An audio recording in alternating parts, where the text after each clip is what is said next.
something that I believe we do at Savin Rock Community School. It's a program we've been doing for years. One of my colleagues in Providence Public Schools about 7 years ago on a Friday afternoon found a little girl, kept poking her head in and out of the kitchen, asked one of the cooks what is the story with this little girl, and come to find out she was looking for scratch because over the weekend she's just not going to be able to, they don't need it at home.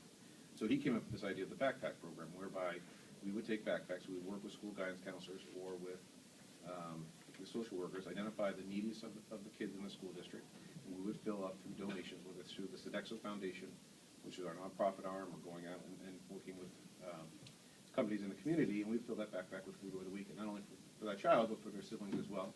They come back on Monday, drop it off, and we do the whole thing over again on Friday. We think it's a great program. We think it's a great way to help curb hunger. So that's something we want to talk about expanding here in West Haven. That, I'm certain there's a need for it in this community like there is in just about every community. Also, there's a National School Lunch Program. There's a National School Breakfast Program. There's also a National School Dinner Program, and that is designed for kids who are working, or not the athletic programs after school, but the after-school programs that have some type of an educational component to it. We have the ability to serve free dinner for those kids. So that's something we want to talk about. There's some moving pieces, some labor parts about that. We'll see if it's applicable here. We're doing it in East Hartford.